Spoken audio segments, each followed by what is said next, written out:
Hi ಗೆಳೆಯರೆ, ಎಲ್ಲರಿಗೂ ನಮಸ್ಕಾರ. 99% ಸೋತಿದ್ದ ಪಂದ್ಯ ಗೆದ್ದುಕೊಂಡಿತ್ತು ಟೀಮ್ ಇಂಡಿಯಾ. ಮಳೆ ನಿಂತ ಬಳಿಕ ನಡೆಯಿತು ದೊಡ್ಡ ಚಮತ್ಕಾರ. ಜೈಸ್ವಾಲ್ ಆರ್ಭಟಕ್ಕೆ ಧೂಳಿಪಟವಾದ ಲಂಕಾ. ಹೀಗೆ ಇದರ ಬಗ್ಗೆ ಹೇಳುತ್ತೇನೆ. ನಮ್ಮ ವಿಡಿಯೋ ಇಷ್ಟವಾದರೆ ಲೈಕ್ ಮಾಡಿ ಮತ್ತು ಸಬ್ಸ್ಕ್ರೈಬ್ ಮಾಡಿ. ಭಾರತ ಮತ್ತು ಶ್ರೀಲಂಕಾ ನಡುವಿನ 3 ಪಂದ್ಯಗಳ T20 ಸರಣಿಯ 2ನೇ ಪಂದ್ಯ ಪಲಕೇಲೆ ಅಂತಾರಾಷ್ಟ್ರೀಯ ಕ್ರೀಡಾಂಗಣದಲ್ಲಿ ನಡೆಯಿತು. ಮಳೆ ಬೀಡಿತ ಈ ಪಂದ್ಯದಲ್ಲಿ 7 ವಿಕೆಟ್ಗಳಿಂದ ಗೆದ್ದು ಬೀಗಿದ ಟೀಮ್ ಇಂಡಿಯಾ ಸರಣಿ ಕೈವಶ ಮಾಡಿಕೊಂಡಿದೆ. ಅಲ್ಲದೆ ಸರಣಿಯಲ್ಲಿ ಟೀಮ್ ಇಂಡಿಯಾ 2 ಮುನ್ನಡೆ ಸಾಧಿಸಿದೆ. ಈ ಪಂದ್ಯದಲ್ಲಿ ಭಾರತ ಬೌಲಿಂಗ್ ಹಾಗೂ ಬ್ಯಾಟಿಂಗ್ ಎರಡೂ ವಿಭಾಗಗಳಲ್ಲೂ ದಿಟ್ಟ ಪ್ರದರ್ಶನ ಕಂಡುಬಂತು. ಇದರೊಂದಿಗೆ ಸೂರ್ಯಕುಮಾರ್ ಯಾದವ್ ಮತ್ತು ಗೌತಮ್ ಗಂಭೀರ್ ಅವರ ಹೊಸ ಯುಗ ಗೆಲುವಿನೊಂದಿಗೆ ಆರಂಭವಾಗಿದೆ.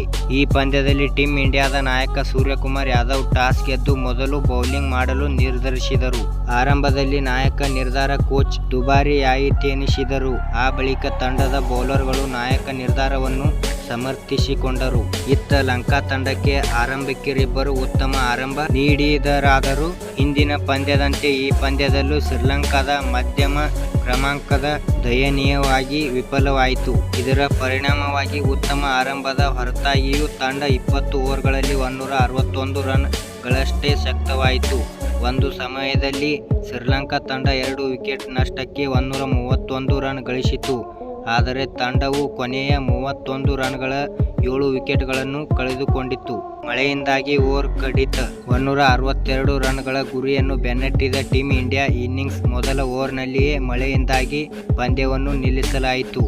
ನಂತರ ಈ ಪಂದ್ಯದಲ್ಲಿ 12 ಓವರ್ಗಳ ಕಡಿತಗೊಳಿಸಲಾಗಿದ್ದು, ಡಕ್ವರ್ತ್ ಲೂಯಿಸ್ ನಿಯಮದ ಪ್ರಕಾರ ಟೀಮ್ ಇಂಡಿಯಾಕ್ಕೆ 8 ಓವರ್ಗಳಲ್ಲಿ 78 ರನ್ಗಳ ಗುರಿ ನೀಡಲಾಯಿತು. ಮಳೆ ಆರಂಭವಾಗುವ ಮುನ್ನವೇ ಭಾರತ ತಂಡ 3 ಎಸೆತಗಳಲ್ಲಿ 6 ರನ್ ಗಳಿಸಿತ್ತು. ಇದಕ್ಕೂ ಮುನ್ನ ಪಂದ್ಯ ನಡೆಯಿತು. ಆದರೆ ಮಳೆಯ ನಂತರ ಭಾರತದ ಆರಂಭ ವಿಶೇಷವೇನೂ ಆಗಿರಲಿಲ್ಲ. ಮೊದಲ ಎಸೆತದಲ್ಲೇ ಸಂಜು ಸ್ಯಾಮ್ಸನ್ ವಿಕೆಟ್ ಕಳೆದುಕೊಂಡರು.